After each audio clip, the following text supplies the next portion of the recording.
Hey guys, welcome back to my channel. For those of you that have been following me for a while, hi again. And for those of you that have never seen my face before, welcome. I have a family vlogging channel here on YouTube, and I actually was being pretty consistent with my content, and then life started to take a crazy turn with everything that is just going on. I didn't feel right continuing to post my normal content without addressing what is going on in this world with racism, police brutality, so on and so forth. I want everyone to know that I stand by the statement Black Lives Matter. And I know that's a trigger for some of you. For those that are already typing that all lives matter, I just want to talk about that really quickly. And I thought, I read something online that it was perfect for what I was thinking. So it basically says, if my spouse comes to me in obvious pain and asks, do you love me? An answer of, I love everyone would be truthful, but it'll also be hurtful and cruel in the moment. If a coworker comes to me upset and says, my father just died, a response of everyone's parents die would be truthful, but hurtful and cruel in the moment. So when a friend speaks up in a time of obvious pain and hurt and says, Black Lives Matter, a response of all lives matter is truthful, but it's hurtful and cruel at the moment. And that's exactly what I feel. It honestly breaks my heart every time that people don't understand the movement behind all of this. Of course we know that all lives matter. If we didn't think that all lives matter, we wouldn't say Black Lives Matter, because the fact is they haven't mattered for many years to some people. And I also want to put in parentheses that I understand not everyone has had the same situations happen to them, the same circumstances.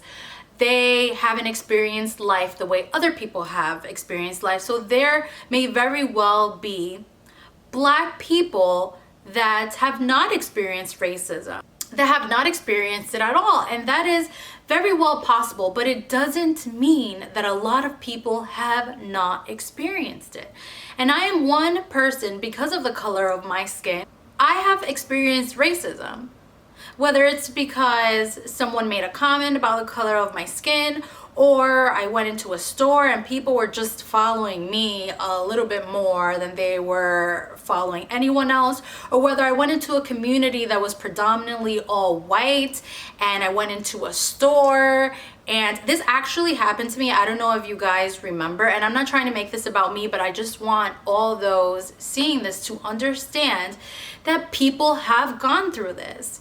And I was gonna say, I don't know if you guys remember a vlog where I went to upstate New York. It's predominantly white, the area I was in. It's called the Catskills, and we went into a store. It was me, my mother, my sister. I actually vlogged it. I'll link it. I didn't vlog this instance, but we went into a store, and I'm pretty sure they were the store owners. But as soon as we went in, you can see just the, I don't want to use like the disgust, I don't want to use that word, but basically just how those people didn't want us in their stores, and we felt different. And you can't tell a group of people, or anyone as a matter of fact, how to feel. If you were to post on your Facebook, on your social media, name one instance where you felt like you weren't treated fairly because of the color of your skin, you would get so many comments of maybe people that are even your personal friends and you didn't even know about. Also, something I feel that gets misconstrued a lot is when people use the term white privilege. So to some people that may be white, and I've seen this go around where they're like saying, I don't know what you're talking about, that I have privilege because I have suffered in this life. I've had hardships in this life. I was broke at one point. I couldn't find a job at one point. Just things like that. We aren't saying that you haven't struggled in life or you haven't had it hard. People are just saying you haven't had it hard solely based on the color of your skin. That is all. That is all that means, white privilege. We're not saying you haven't struggled. We are saying that it hasn't been solely based on this. And I know this isn't a very uncomfortable conversation to have, and I know some people rather stray away from it because of it, but this is happening. It's the year 2020, and racism is alive and well. And for those that think it's not, and it's just this made up thing that people are imagining, and that people are just sheep, just following whatever, the trend is now because Black Lives Matter is trendy. That is not the reality for many people. For many people, racism is alive and well. And because you haven't experienced it personally, it doesn't mean it doesn't exist. And I think we have social media just to see all these videos on racist people that are blatantly racist, that have called people racial slurs. You can see it on the internet. Like, no one is making this up. So it's just really just heartbreaking to see comments like that, of people that just don't understand. And also, police brutality. Of course, I know there's plenty of great police officers out there.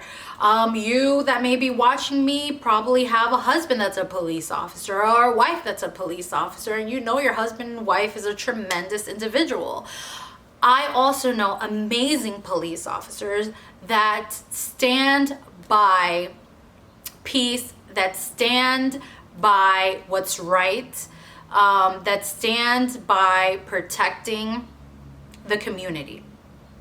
But there are many police officers, and you've also seen many videos online, that aren't good police officers, that are racist, that do use excessive force, that do have a power struggle. Because let's face it, if you're a police officer, you're authority. You're a figure of authority, and someone is challenging you. I've seen police officers that just cannot accept that. Like, who are you to challenge me? I am the authority, and you have to listen to what I say.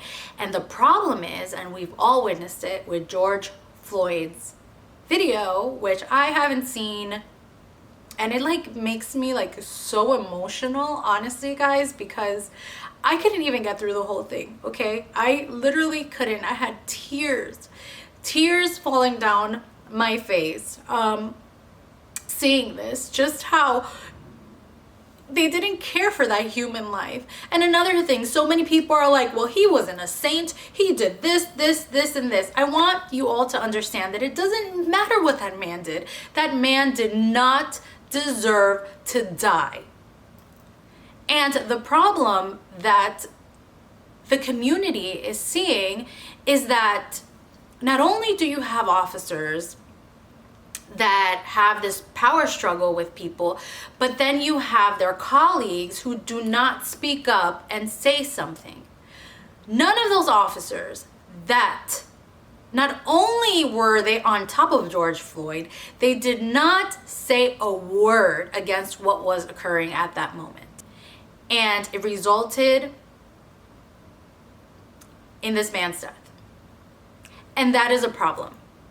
That is a problem, that you cannot hold your colleague accountable for their actions. I literally just saw a video of a man who was wrongfully arrested because they thought this man, which they were mistaken, had a warrant for his arrest, and they slammed him on the floor, and the guy's crying, saying they broke his ribs. I don't know if you guys have seen this video. And the other officers just standing there letting it happen. And then when someone was like, wait, you got the wrong guy, they were just like, you can see just the embarrassment in their face. But it's too late. When you kill someone, you can't take it back. It's not a oops, Well, sorry, I didn't mean to do that. Sorry. You can't bring that life back. And I just feel like super strongly about this. And I just wish some people were a lot more empathetic. And just like a lot less judgmental. Literally, when all this was happening, I literally had to unplug myself from the internet because I found myself getting really upset and really just like angry. Just seeing people's comments and just how heartless people can be. It's just like, imagine that happened to your family member. If it happened to your dad, your brother, your sister, like, even if you knew they were in the wrong, you love them. You wouldn't want to see these things happen to them. So why is it okay when it happens to someone else? And I hope that we keep it just very peaceful in the comment section. Sorry guys, my camera cut off, so I'm gonna try to take it from where I left off. But basically, although I'm considered Hispanic, I'm very well aware that I am an Afro-Latina.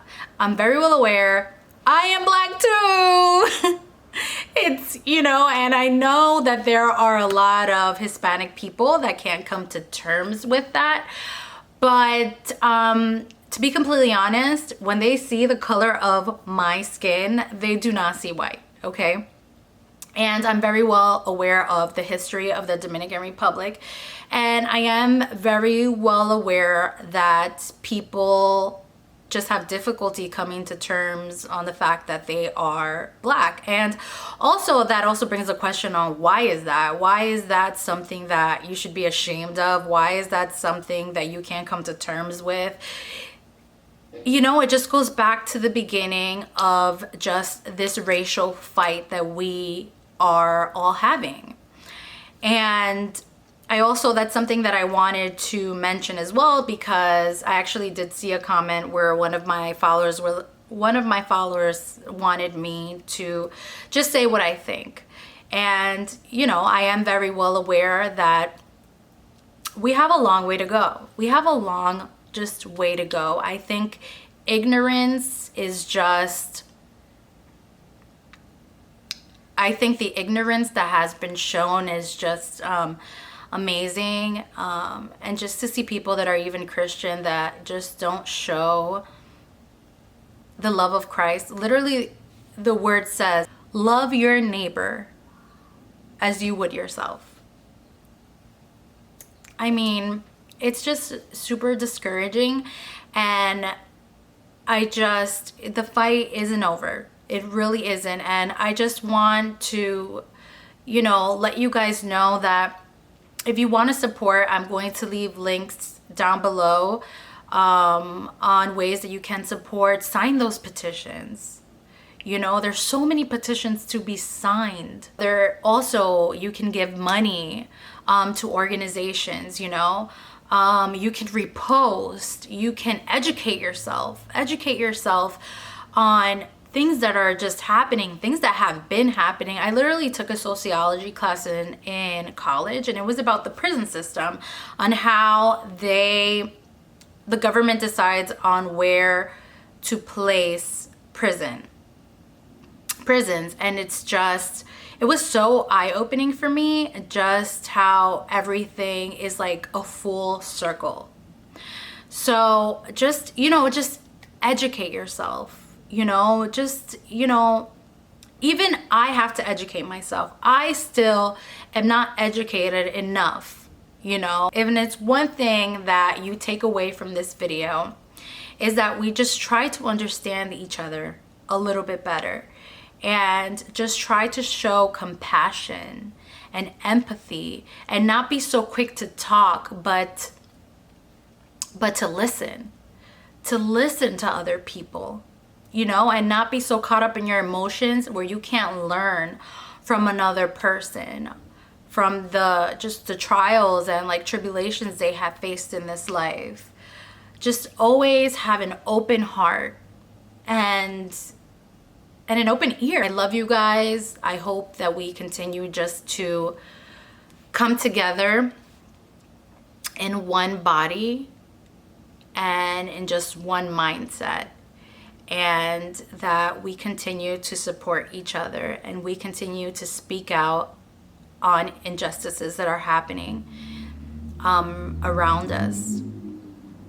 So I love you guys. As always, we love you, we adore you, and I'll see you in the next video. Bye.